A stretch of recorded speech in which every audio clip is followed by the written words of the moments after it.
and it looks at the nature that's available in Dallas, Denton, Collin, and Tarrant counties. So the 4-county North Texas area plus something on the Red River, one place on the Red River. It's a wonderful book, if I may say so myself. The first section is natural history and ecology of North Texas. The middle section is a very quirky field guide to about 105 species of plants and animals. And then the final section is 25 trips around this 4-county area, looking at parks. And I take a hike in each of these places with somebody from that park who knows it the best. And you get a great insight into the park. Usually that's a volunteer. So let me make this go away. Yeah, I was just going to get the little thing off the screen.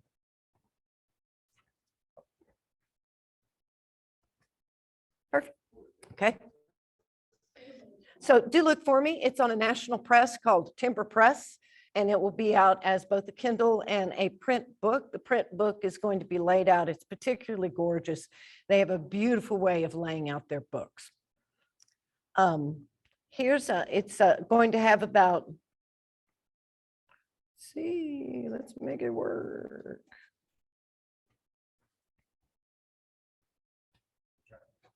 Okay. There's something about me and clickers. I just kind of make them go berserk.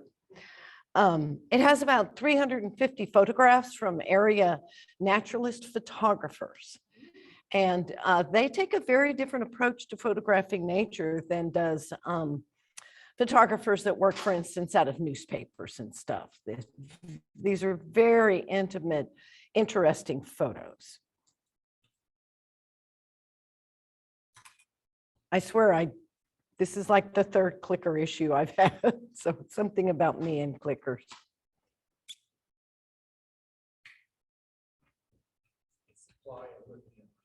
You're going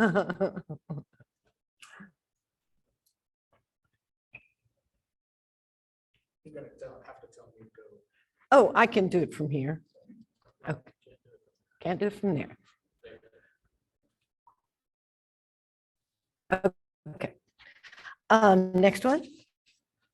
So here are just some photos that you might see. This is the Herd Nature Sanctuary. Oh, good. It's showing. Next one. And next one. So I'm lagging behind here. Next one. So I've lived in Dallas. Go back one, please. I'm going to have to look at that screen because this one's lagging behind. I've lived in Dallas over 50 years. I love nature. And I knew what I like. And I just kept returning to those places again and again. Next. Then I got the opportunity to do a book for Timber Press about the nature to be found in North Texas. And it's part of a series of urban wilderness that includes Wild Philly, Wild LA, Wild Houston, and other cities. Next.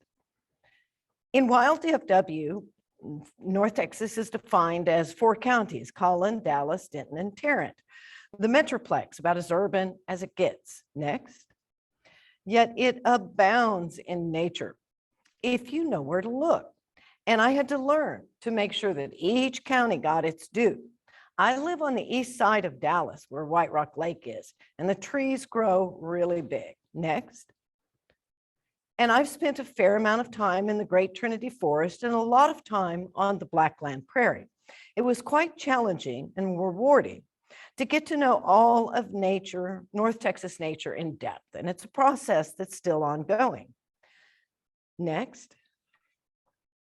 Integral to getting to know this nature was to get to know the area naturalists, particularly those with the Texas Master Naturalist chapters. There's 4 of them in North Texas. And also the people at Botanical Research Institute of Texas, Brett Johnson with the City of Dallas, and many other groups and individuals. Next. That's Dave.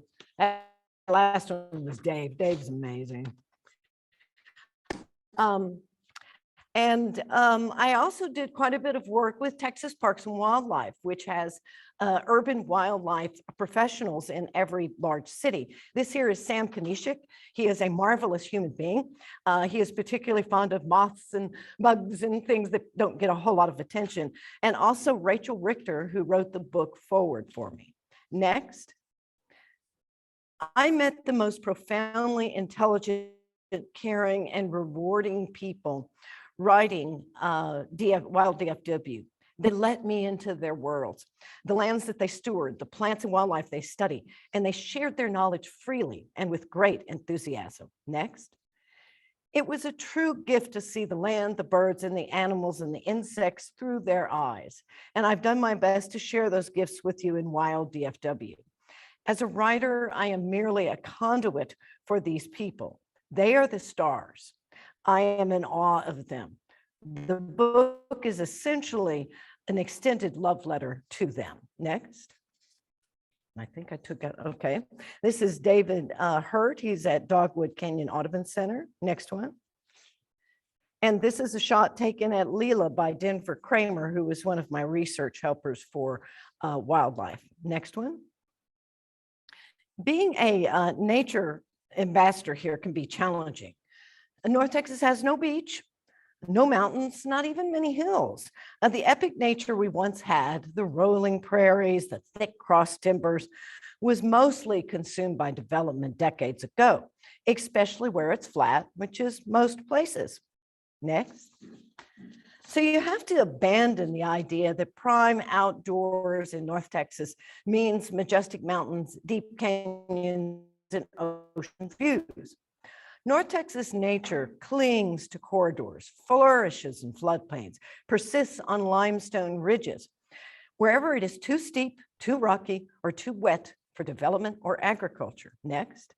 So if you're a vertical snob, a size snob, if you're only impressed with far off vistas, canyons, and such, North Texas nature may not be for you because we are far more interesting. Next.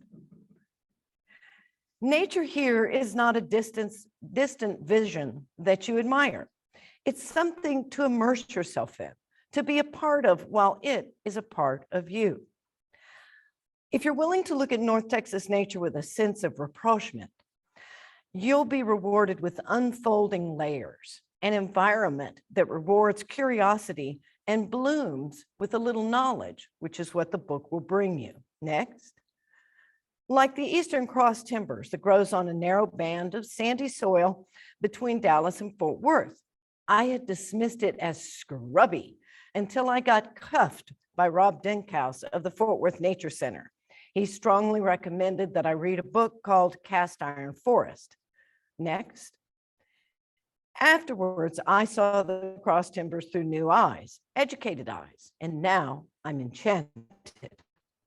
The trees may not be very tall, but many are very old, and all are Texas tough.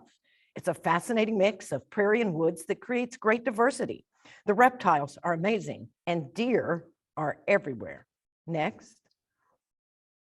That learning process, that broadening of perspective is what being a naturalist is all about. My hope is that Wild DFW awakens that sense in all of its readers. Next. So to create Wild DFW, I was charged with selecting 25 hiking adventures out of 4 counties. And that was tough. A lot of great places got left out. But it made me realize that once you count up all of the natural spaces managed by various cities, county open space programs, Texas Parks and Wildlife, the federal government, nonprofits, and private land trusts, there's a lot of urban nature out there. I'll be working with Green Source DFW, who I also write for, to create a website that pulls it all together. Next. I cover everything from paved trails that allow even the mobility impaired to get deep into nature to narrow paths that take a bit of searching to find. The book and its website will strive to pull them all together. Next. I had planned on touching on all 25 spaces, but that ended up being a 3-hour tour. So instead, I've selected the most noteworthy from each of these 8 regions that the book covers. But first, let's get oriented to North Texas with material from the book's first front section on its natural history and ecology. Next. So we have 3 ecoregions. North Texas is an ecotone where one area transits into another area. We are the region that goes from the great deciduous forests of the east to the Great Plains of the west. North Texas is where that transition happens. Next. And I'll cover the many forks of the Trinity River, the lifeblood of North Texas that shapes and binds all counties. And you would be surprised at how beautiful it is. Next. So if you feel like it, if you like Google Maps, you can pull up Google Maps on your phone and mark some of the places I refer to. Next. So, like I mentioned, North Texas is where east meets west, an ecotone, where one mega ecosystem segues into another. Next, the forest, which includes some conifers, eases up in the post-oak savanna to our east, and the trees become even fewer as the Blackland Prairie region comes to the fore. And that's historically where wildfire and bison kept the trees restricted to riparian corridors and ravines. Next. The eastern forest makes its last grand stand in the Great Trinity Forest, the largest bottomland urban forest in the United States. Next. But we're not done with trees yet. Settlers coming west, exhilarated by the easy passage, encountered the eastern crossed timbers. Next. It's a narrow band of dense soil between Fort Worth and Dallas, a sandy strip going right through Denton, and it inspired a lot of cursing and the nickname Cast Iron Forest. In fact, Washington Irving has had some famous curse words for it. Once past that, the Fort Worth or Grand Prairie unfurls. Next. 2 things shape this epic transition: rainfall and bedrock. In general, nature gets harder, higher, and drier as you go west, with a 130-foot rise in elevation. Next. Rainfall diminishes about 1 inch every 20 miles from the East Texas border. So eastern Dallas County is relatively lush and western Tarrant County is rather arid. Next. But here's the secret to the North Texas nature of diversity you're about to discover. Ancient epochs ago, East Texas sank, causing the bedrock layers of North Texas to tilt upward, bringing layers of time up to the surface. As you go west, older layers become visible. So it's 75 million years old in the east, and it's 300 million years old in the west. Each bedrock layer gives rise to a slightly different soil, which dictates what plants grow there, which in turn determines what wildlife lives there. And all of that is a recipe for diversity, a diversity that most regions of America do not have. Next. There is only one river in North Texas, the Trinity. French explorers called it the River of Canoes. Long before that, the Native Americans called it Arquicosa. Once rejected and forgotten, paid attention to only when it floods, the Trinity is transforming, and it's changing from a place of refuse to refuge. A quick orientation.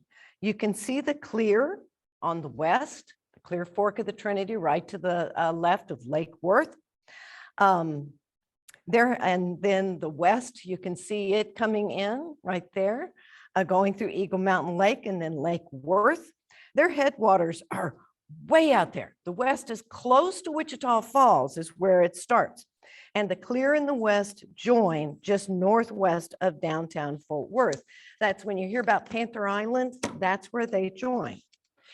And it curves around and then bears almost due east to Dallas, which is highly unusual for a river in Texas to go east-west. They almost all go diagonal. Coming down from the north is the Elm Fork, going through Lake Louisville, Lake Ray Roberts. And when it meets the west, northwest of downtown Dallas, the Trinity main stem is formed. And then there's the East Fork way out there, and it doesn't join the Trinity until it is basically in another county. So let's take a tour. We're going to start in the west and go downriver. And all these graphics are made by my husband, Scooter Smith. Next. This riverine network is home to the Trinity River Paddling Trail. It is now a National Park Service recreation trail. That is a big deal, folks. Check out the Trinity Coalition website. Every fork in the main stem has a section, and it teaches floaters how to access the river and how to get out of the river, and basically lets you know where the sections of this river where the rest of the world just disappears. Next. So let's start with the Clear Fork, best known as the manicured, pretty fork that goes through the Fort Worth Museum districts. Its reservoirs are Benbrook and Weatherford. And Benbrook Lake, like a lot of Army Corps of Engineer reservoirs, has many acres of public land to open for hiking. And on the east side are some terrific prairies. And you'll find them on Google Maps marked as Fort Worth Prairie Park. Next. While I make fun of the Clear Fork in the Museum District, it's a great place to learn how to kayak or canoe because it's so gentle and easy, and the takeout and removal is very good. Fork are just magical, and they go up the Clear to where it joins the West Fork at Panther Island, and they're great fun, and you get to watch the downtown lights come up and you get to watch the moon rise. It's terrific. Next one. Let's go to the West Fork, which is the Trinity's biggest fork at longest fork at 145 miles. As our east-west axis, it links the three ecosystems. None of the others do. It's impounded 3 times: Lake Bridgeport, Eagle Mountain Lake, and Lake Worth. Next. The area between Eagle Mountain Lake and Lake Worth is a wonderfully wild paddle, and it's home to the Fort Worth Nature Center and Refuge. We'll talk about it later. You can actually find alligators there. Next. After Lake Worth, the west gets increasingly refined, snakes through downtown, fully leveled and levied and manicured. Tarrant Regional Water District created Trinity Trails, a paved levee-top trail system that stretches all the way from Benbrook and Eagle Mountain Lakes to Arlington. Next. But instead of being diagonal like most rivers in Texas, the west bears more or less due east. Some of the channelized mid-city sections are super fun to float. Next. The West Fork is home to River Legacy Park, which is a cool, really cool nature center for kids. Take your grandkids and such there. When the weather, water, and migration is just right, next door is the Village Creek Drying Beds, an abandoned water purification plant. And it is a birder's paradise with songbirds, raptors, and waterfowl aplenty. Once you get inside this place, the rest of the world just disappears. You are 3 minutes off of I-30. Next. So let's get to know the Elm Fork. It's long, like the West. Parts of its headwaters are only a few miles from the Red River. It's our north-south axis. It starts out in the cross-timber sandy soil, but once it gathers its tributaries, it carries one heck of a water load, and it courses through the deep Blackland Prairie clay banks, the Little Muddy, as canoeists call it. I consider it, the Elm Fork, to be the core of the Trinity. Next. The elm is dotted with good stuff from beginning to end. 3 large parks and preserves on its upper end are stewarded by amazing folks from the Elm Fork chapter of the Master Naturalist. Next. Lake Ray Roberts is its northernmost impoundment. The state park around it is superb eastern cross timbers and some beautiful vast prairies, miles and miles of equestrian lakeshore trails that hikers can use. But I also recommend it as a beautiful place to just go driving around. I guarantee you, you will see deer, lots and lots of deer, probably some wild turkeys too. Next. The unimaginatively named Greenbelt is a 10-mile long trail along the Elm linking Ray Roberts to Louisville Lake headwaters. In the lower half is usually flooded due to poor river management. Next, see, this should be, yep, that's me having an adventure. Outside of Denton is Clear Creek Natural Heritage Center, where it's 3,000 acres, 3,000 acres, folks, where the Clear Creek enters the Elm. It's got many, many miles of hiking through prairie, upland woods, riparian and bottomland forests, and a huge wetlands that sometimes you've just got to wade through. Next. And the final Elm Fork gym is the Lake Louisville Environmental Learning Area called LELA. More about it after our Trinity tour. The Elm below it has fantastic floating, especially around Denton Creek. Next, from the Elm's exit to Leela, from Leela to its confluence with the west, it's dotted with riverside parks. Some are rather awful. Others, like Fraser Dam Recreation Area, a Groundwork Dallas project, are beautiful spaces. They carved a park from forgotten bottomlands that had been used as an illegal dump. Next, the Elm Fork confluence of the east and the west that creates the Trinity main stem just to the left of the D in Dallas is highly channelized. The original confluence was zipped up and pushed to the west many decades ago. Its marshes, sprawling meanders, and braided channels were destroyed. Next. Immense tall levees now constrain the main stem near downtown and hide it from awareness. Aside from a few spots of naturalness, it's a half-wide mile trail of mowed grass, a field of dreams and schemes as they keep trying to do ridiculous things like put a tollway there. Next, once south of downtown Dallas, the river gets real interesting. Treated effluent from 2 major wastewater treatment plants keeps it running. This is the outflow from the south side wastewater treatment plant. Next, the treatment plant near downtown is linked to the upper and lower chain of wetlands. Yours to explore. They actually have, just be aware that the utterly nonsensical paved trails to nowhere are usually filled with mud, but in drier times of the year, it's a great place and an easy place to walk. Next, the true star here is the Great Trinity Forest, 6,000 acres of bottomland hardwood. The river runs right through it towards its union with the East Fork. River otters, white-tailed deer, alligators, snapping turtles, and more call it home. Next.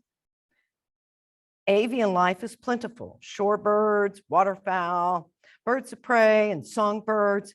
It contains wild preserves, including one just for alligators and wild plants. Astounding scenic beauty and deep peace. Next, if the city of Dallas and Dallas County and private land trusts can pull it off, and oh, that is iffy, there is a chance of making a huge connected preserve from south of downtown all the way to the Malloy Bridge Road. Next, it would have the potential for nature tourism like the 10,000 acre Sonian forest outside of Brussels, considered the jewel of the European rewilding movement, and the heart of that nature tourism would be right there at the Trinity River Audubon Center. Next. The East Fork is the Forgotten Fork. It's impounded twice to create Lake Lavon and Lake Ray Hubbard. Look for the Trinity Trails on Lake Lavon's west side. South of Ray Hubbard, there are some dense, boggy bottomland forests that evoke the river's former name, the Bodark River, but those are not up into the public yet. Next. The East Main claim to nature fame is John Bunker Sands Wetland Center, which diverts East Fork water into an immense constructed wetlands. Next. The rather polluted water that it pulls out of the East Fork, because it's got all these cities putting their stuff into it, is cleaned by aquatic plants. It's pumped 43 miles back to Lake Lavon. This center has marvelous boardwalks, fun trails, and so many boards, terrific events that you can enjoy. It's a very easy place to walk. Next. So we're at the halfway part. So next I'm going to profile my favorite place from each of the book's 8 adventure regions. I've been talking, I talk real fast. So let me just click you through some beautiful pictures, some of my favorite pictures. Next one. This is the underside of a wild lotus. Can you imagine the determination of the naturalist to get that shot? She got wet, guaranteed. Next one. Look at that beautiful scene at White Rock Lake. Next one. This immense pecan tree is a heritage tree located at Quanah Parker Park, which is just your average park in Arlington. Next one. And you got to love yourself a bobcat. That's in a Plano backyard, by the way. Next one. So now we're going to reverse direction, and we're going to start in the east and move more or less west to the ecoregions, going through the Blackland Prairie, to the Eastern Cross Timbers, to the Fort Worth Prairie. We're going to start with the section called Wild Waters of the East. Next. But of course, most large nature parks are along creeks and river floodplains because it's not profitable to develop there. Next. The east side of DFW includes Oak Creek, which is the little-known waterway that runs from Piedmont Ridge to the Great Trinity Forest in the East Fork. Next. The east is profoundly shaped by the large and 30-mile-long White Rock Creek, impounded to make White Rock Lake. Fantastic bird watching in some surprising wild areas. There was a nesting pair of bald eagles there this year, and we are hoping that they will return this fall. Fingers crossed. Next. But the standout of this area is Spring Creek Forest Preserve. Miles of dirt trails and paved trails in 3 large parcels. There's great variety. There's chalk prairies on ridge tops and blackland prairies where the soil is deeper. There's upland woods, riparian forest, tiny creeks, and one big creek. Next. If you've got a nature newbie, take them on the interpretive trail on the north side of Holford. It's created by the North Texas chapter of Texas Master Naturalist, and it's a great sampler of ecosystems and issues, and just a lovely walk. What you do is visit their website, you pull their website up on your phone, and you get to follow from number to number to number, and the website will explain to you what it is that you're seeing. Next. On the south side of Holford, where the paved lot is, there are some impressively large trees along a funny, loopy system of trails that brings out the kid within. There's trout lily walks there every February, and they are the naturalist ceremonial emergence from winter. I highly recommend that you keep an ear out for them. Perhaps sign up for their newsletter to find out. This is an extremely easy section of park to navigate, visit. There's paved trails, there's dirt trails, and you just can't get lost. Next one. But too often overlooked is the far south section near the shopping center. It's a rich, low riparian woods full of huge oaks and pecans. It's got great access and it is so fun to play in the water. So if you feel like being a kid or you got some kids you'd like to entertain, that's a great place to take them. Next one. Spring Creek volunteers and friends group are an inspiration, and wow, do they get it done for a bunch of old folks. They are terrific. And like me, you know.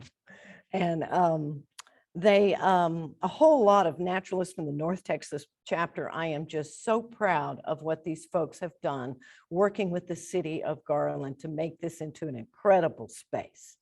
Next one. So now we're going to look at the big creeks of southern Collin County, focusing on Rowlett Creek. Next one. I wanted to make sure that Collin County nature got its due.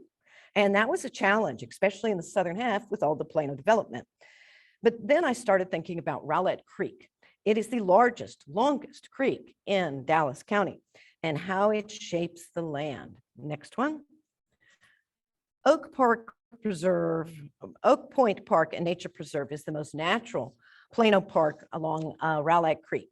I did its woods with Sally Evans, a retired nature educator in her 80s right now. And she's a Blackland Prairie chapter member. Next. It took us 40 minutes to go 30 yards. Not just because she's 85 with a bum hip. She questioned everything.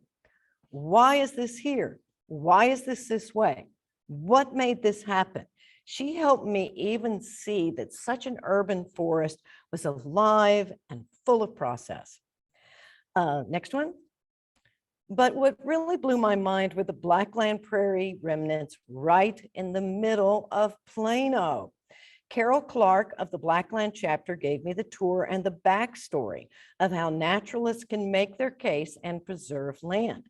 If you'll sign up for the Oak Park newsletter, Carol leads walks all over Oak Point every month, and she is amazing to walk with. And she's in her 70s, a retired math tutor, delightful person. Next one. So many wildflowers, birds and bees, interesting limestone ecology. It's just a wonderful world. And if you like off-trail hiking, it's wonderful. It's easy. It's below Acorn Drive, and it's on the hillside of this street called Los Rios. So next one. I need to say a few words about Connemara Meadow, just up the creek. It's a fantastic pastures to prairie operation.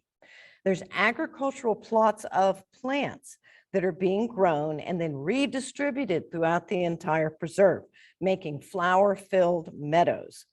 Bommioni and the Blackland chapter are at work there, and it is, again, another group of amazing volunteers, a very easy place to walk, even though none of the trails are paved.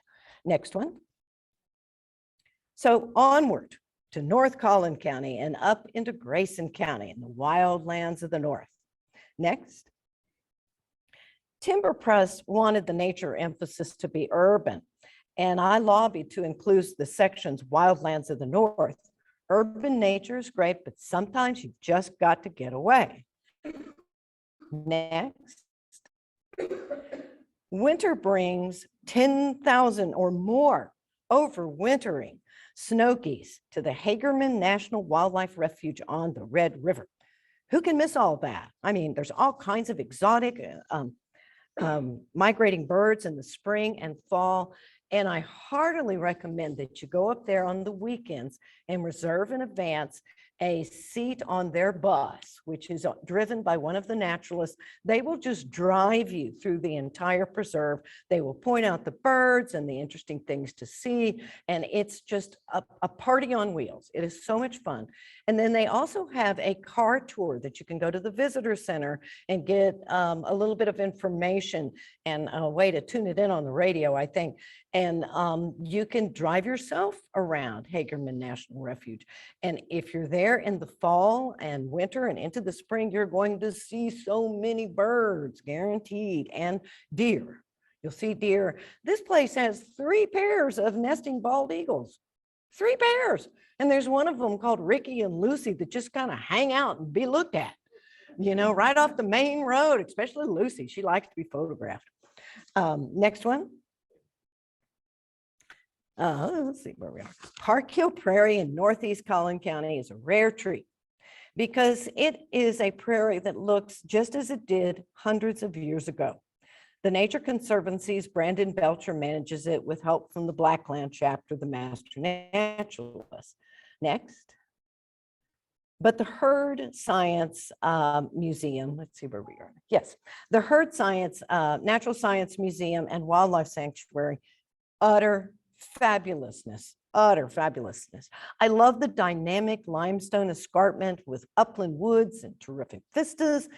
Lots of deer with no fear running around. They don't care if they see you on the trail because they know you're not going to shoot them. It's just wonderful. Also, the trails are beautifully managed. They're wide. Most of them are decomposed granite. So it's a very, very easy place to walk. Next one. The bottomland forest there is fabulous. It's got rich riparian corridors, some absolutely huge trees that have their own fan clubs. They're so big and so old. It's wonderfully swampy around the wetlands. They have people in the chapter that specialize in the areas and really make sure that these areas are well taken care of. Next one. Nice thing about the herd is that it concentrates North Texas ecology into its acres. It's owned by a small nonprofit and the staff really rocks. Whatever you do, leave at least 45 minutes for the museum. If you like dinosaurs and stuff like that, they got dinosaurs, they have fossils, they have beautiful rocks, they have all kinds of wonderful collections in this surprisingly large museum.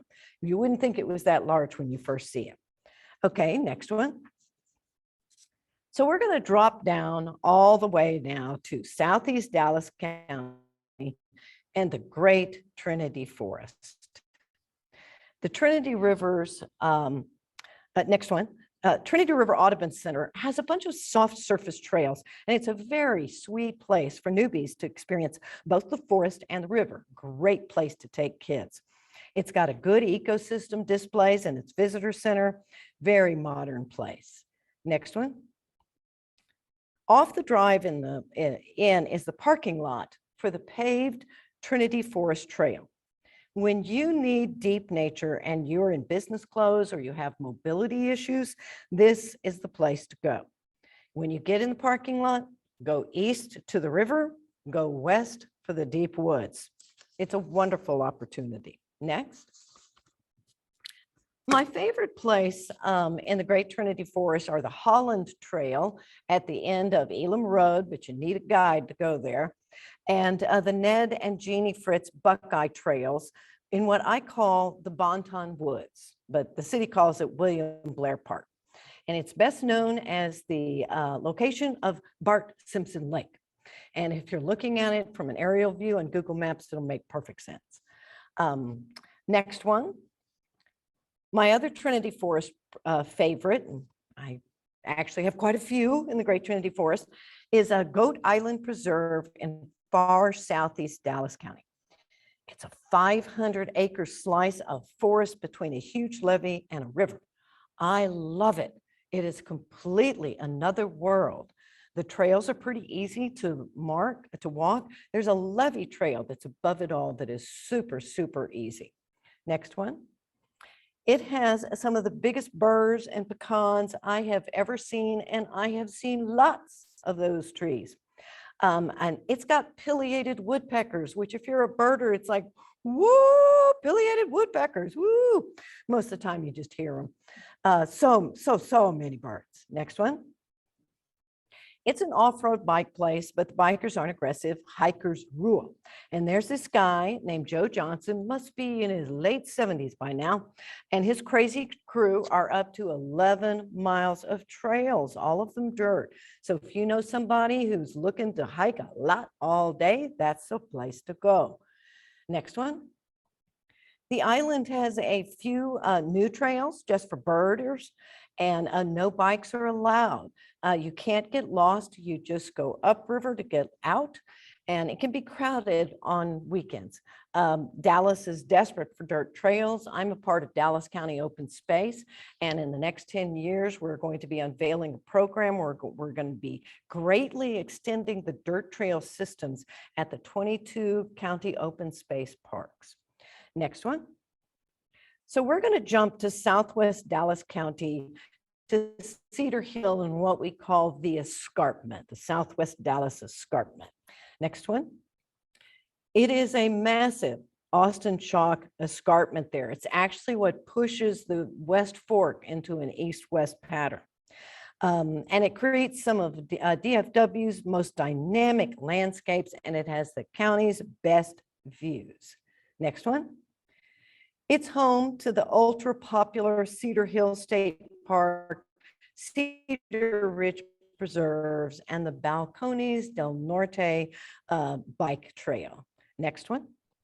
We're lucky that much of this escarpment lies in Cedar Hill, which is vowed to keep at least 20%, and now they're edging that up towards 30% of its land in green space. So if you like nature, that's the city to live in. At the quiet, serene sanctuary heart of all of this recreation is Dogwood Canyon Audubon Center. Next. It's got a nicely done educational building with the North Texas chapter helping a lot with outreach and maintenance. It's got annual dogwood tours, like, you know, the East Texas dogwoods, they got a bunch of them here. And so look for the tours around March to April of every year. And David Hurt and others will lead you up there. They have a lot of classes and events. It's truly a great place. Next one. The trails are not long at Dogwood, but mileage is not what you're there for. It's a place to take nature in. Grab a bench, sit a spell. They have a canyon floor trail, which is very easy to take. Next one.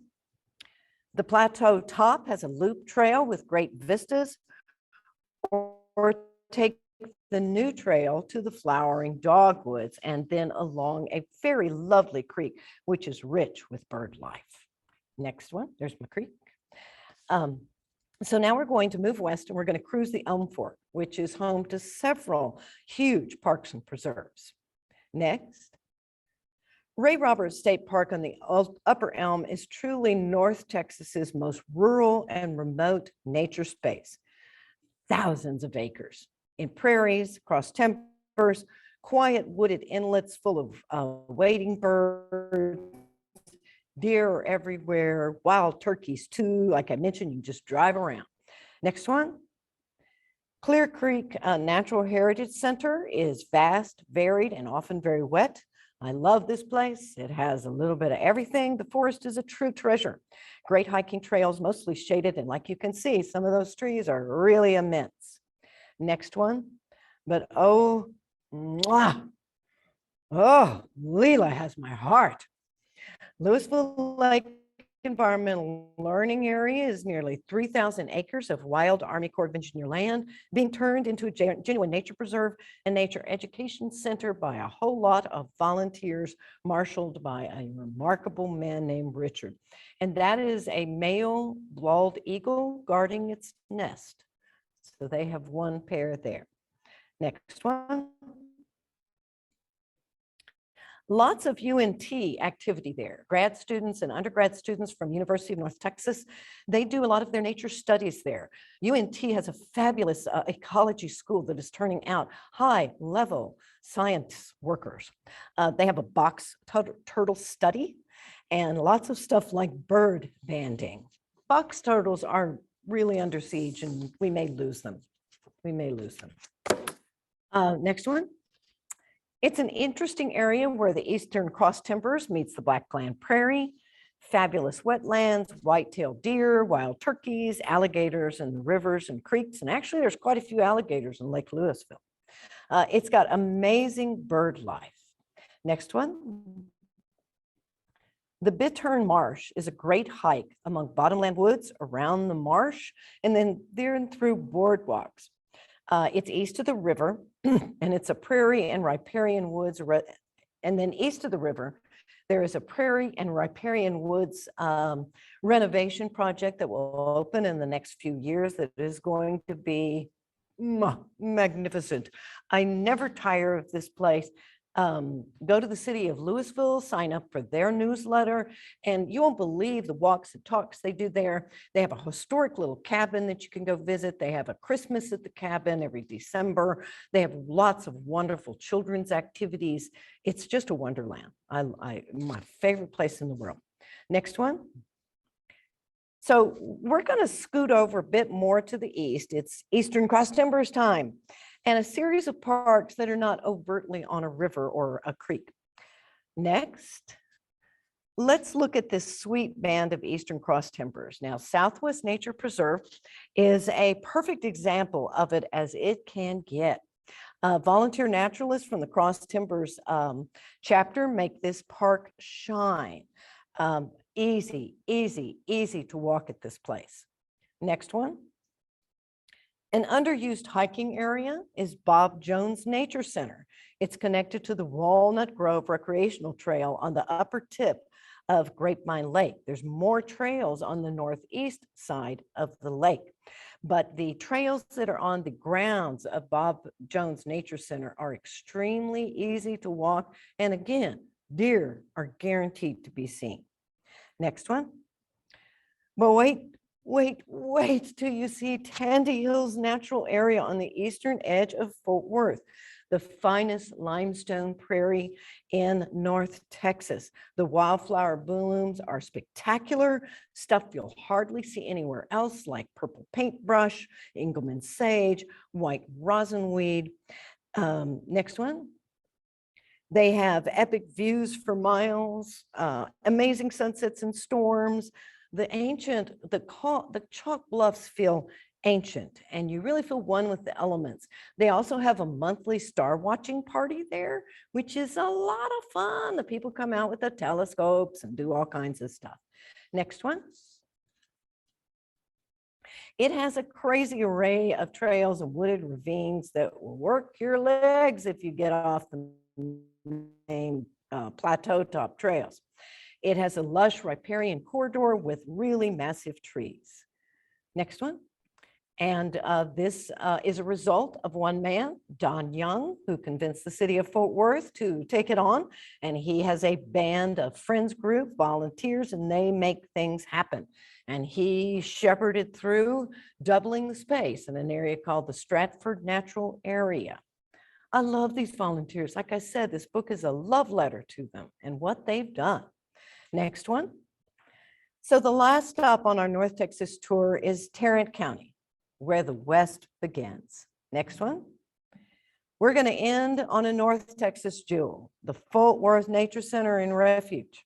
It's huge, over 3,600 acres on the northern end of Lake Worth and the West Fork. Next one. The refuge has a half a dozen soil types, which accounts for its astounding variety. Everything from easy forest trails to serious canyon climbs. You've got prairie ambles and wetland rambles. Just take a cooler, stay all day. If you would like some of the shorter, easier trails, those are all around the visitor center on the top of the plateau. Very easy to take. And even on them, you're going to see the deer. Next one. Oh, and that's what I was talking about is the little geologic trails around the education center. Everybody does the boardwalk at the Lotus Marsh, very easy to take. Again, alligators.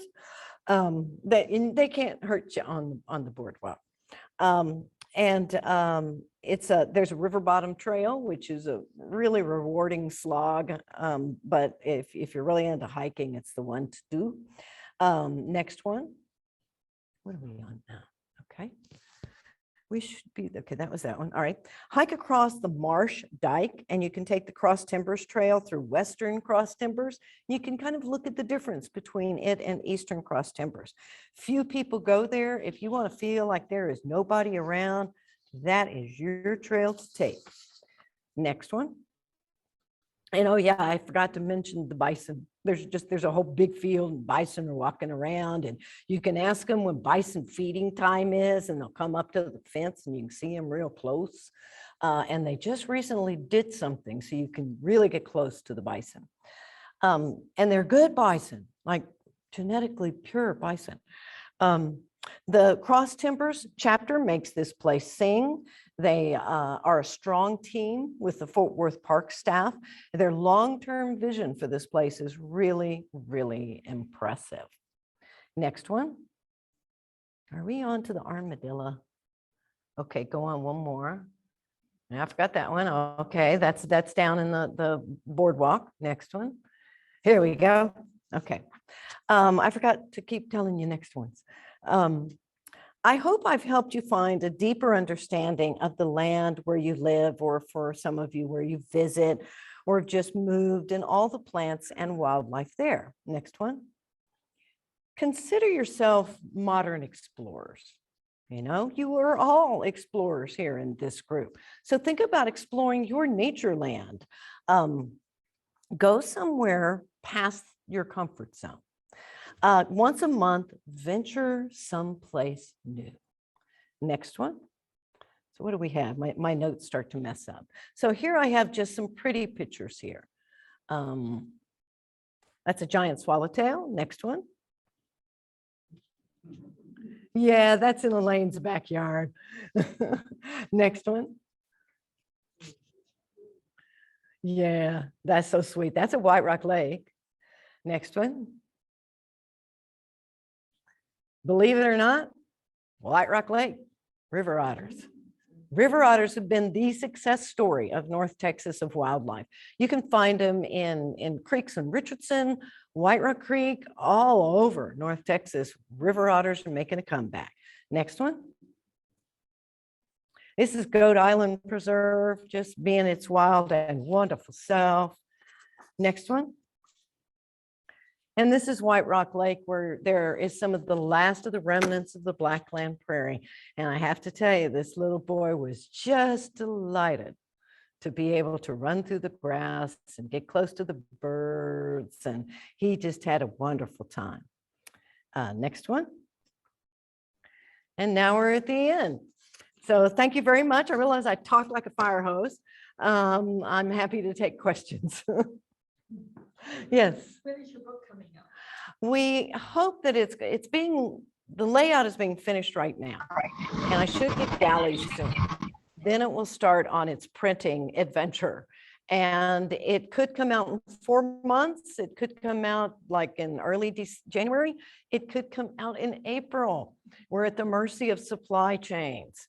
And so they're giving me a 4 to 8 month estimate on the printing. Amazon actually lists it as coming out in April because they're not very optimistic about these things. But I am dying for it to come out. I am so ready. And when I do, I'll be doing book talks for everybody. And I plan to do a lot of book talks for Chamber of Commerce's, service clubs, corporations, places where I'm not preaching to the converted, where I'm preaching to people to whom all of this is very new. And I'm excited about that. It'll be both a Kindle and a print book. And yeah, I'm ready. And when we set up this talk, I thought it'd be out by now. But Timber Press got bought by another larger book publishing firm. And so that set things back. COVID, blah, blah, blah, blah, blah. Yeah, too dang long. Yes. What's the state of the offsets or the Trinity Forest? What do you mean the offsets? Well, environmental, where they pay for offsetting. Oh, I understand that they're doing some carbon offsets, and that's Brett Johnson. He's just such a brilliant fellow. And that is kind of new to me. I haven't studied it very much, but it is a lot of dense forest. And I am very alarmed that the city of Dallas and U.S. Army Corps of Engineers is planning on channelizing and extending part of the levee system outside of downtown through the Great Trinity Forest and taking out at least 400 of those wonderful trees. So I will be trying to post this. By the way, there's some flyers over there by the front, on the front table. But I'm also doing, in the interim, while I wait for this book to come out, I'm doing an online biography of a gentleman named Ned Fritz. Anyone here heard of Ned Fritz? All right. Well, this is his long overdue biography. And this is the man who prevented the Trinity River from being turned into a concrete lined barge canal from Fort Worth all the way to the Gulf. Now, can you imagine what North Texas would look like if we had a concrete lined barge canal through it? We wouldn't have half the places I talked about in this talk. We wouldn't have it. We wouldn't have some of the beautiful hotels, some of the beautiful preserves that are sitting on the river. You know, we wouldn't be having the Trinity River paddling trail as a National Park Service trail because it would be a barge canal. Who wants to paddle a barge canal? So it was Ned Fritz and his coalition made sure that that didn't happen. And then when they tried to do it again a few years later and calling it the Dallas Floodway Extension, he put that to bed. Now that little nightmare is back. He's an amazing guy. He's an amazing guy. A number of the parks that I talked about, including Cedar Ridge Preserve, he's the one who made that happen because he made a coalition of a couple of cities and Dallas County, and he recommended some land purchases. Next thing you know, Cedar Ridge Preserve came to be. He's the one who made Spring Creek Forest Preserve, which is one of the ones I talked about, come to be, because he testified in front of the city council. And when he was like in his 80s, and they said, well, if Ned Fritz says it should be saved and it's got great trees, I guess we'd better save that place, you know. In East Texas, he's responsible for all of the wilderness areas in East Texas. He made that possible working with Congressman John Bryant. The Big Thicket National Preserve outside of Houston, he's the one who pushed that forward, gave them the legal expertise, helped craft the bills that made the Big Thicket National Preserve a reality. There's all of this is covered in his online biography. It's a crowd-funded project, so I'm begging for money from people. And it includes a lot about his wife, Jeannie Fritz. And Jeannie was a powerhouse, and Jeannie started the Greater Housing Development Enterprise, which helped people find low-income housing. She helped start the Women's Southwest Credit Union, and her husband, Ned Fritz, who was a lawyer, and his first lawyering occupation was working in consumer affairs. Women got the right to have credit in their name in 1974. Ha! That's just shocking, isn't it? Well, Ned Fritz was one of the people who pushed that through, working with his wife, Jeannie Fritz, and the League of Women Voters. So we owe so much. There's hardly a day goes by that our life isn't impacted by what Ned and Jeannie Fritz did. And we're lucky, Paula Rose and I are so lucky that they are part of our church. And we're so proud to be side by side with their legacy. So I recommend going to the website's up, nedfritz.com, and there's little flyers over there. And just kind of the first section is done where it's just a list of everything that they accomplished, which is just astounding. You know, like, did you know that golden eagles used to be hunted? Oh, he put an end to that. He saved golden cheek warbler habitat. He made them stop hunting Harris hawks in West Texas. Just amazing, he did amazing things in his life. And I'm so proud to be his biographer. I wish I'd started on the project 10 years ago.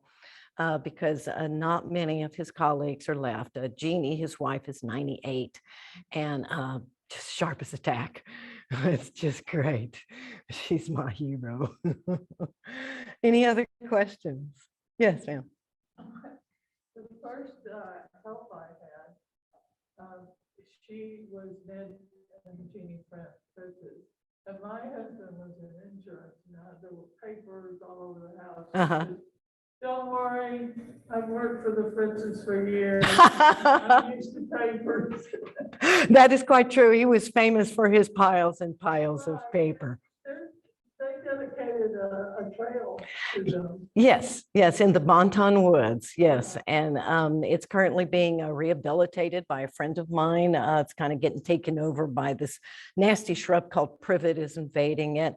And I just found out that September 24th, 1983 was declared Ned Fritz Day. And even his family had forgotten about that. So we're going to try to resurrect it and make it an annual thing. Yeah, he discovered this grove of rare for North Texas buckeye trees, and they have hikes there every late March where naturalists will lead you down the trails. They're little dirt trails, but they will take you to see these wonderful trees that we're trying to save from the encroaching privet. I'm currently going through the Edward C. Fritz, which is his real name. No one called him Edward, he's Ned. Archives at the DeGoyer Library in SMU. 142 feet of material. Man, that guy had some paper, you know.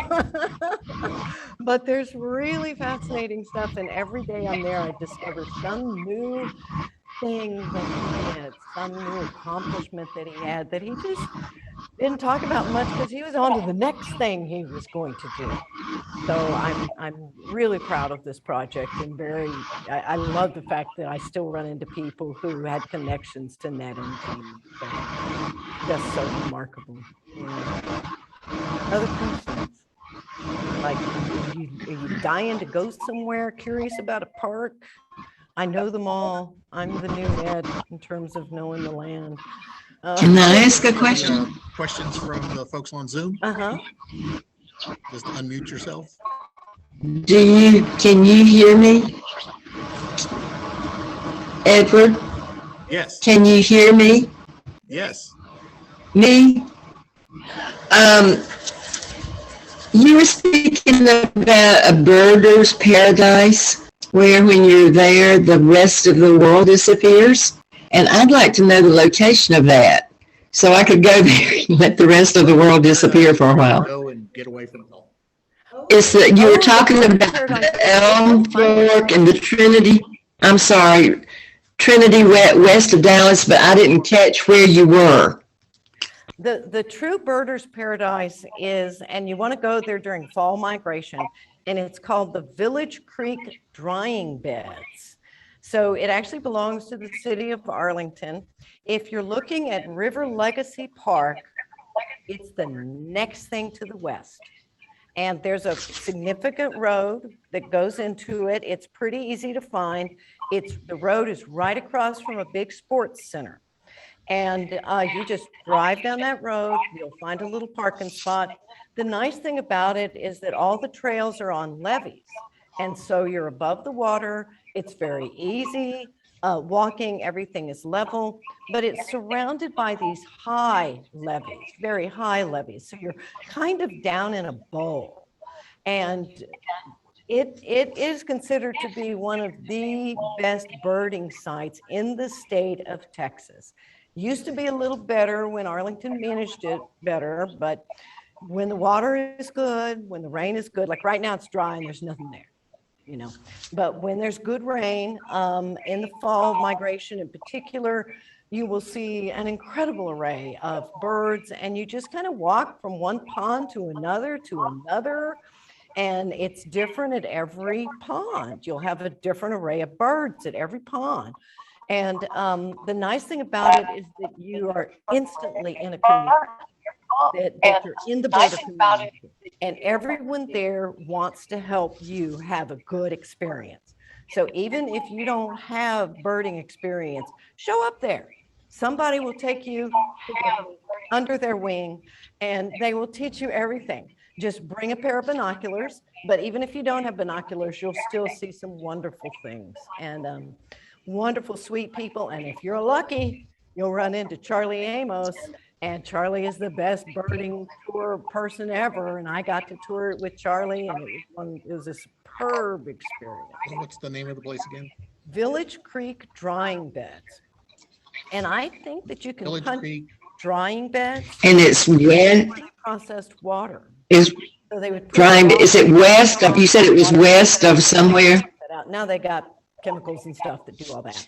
So it's. Could you just give us a general location? I'll get the details on it. I got the name and I'll get the details. Okay, thank you. Thank you very much. Green Oaks Boulevard. Okay. Green Oaks Boulevard. Yeah, and but if you punch it into Google Maps, it'll probably pop right up. Thank you. Any other questions? Okay, cool. Y'all were a fun bunch, and I know you're all adventurers, so you got to get out there. There's something for everybody. All right. So if you want to eat with us, we have a reservation at Plains. Right here to the street. You turn left a bit. That's in the very next shopping center. And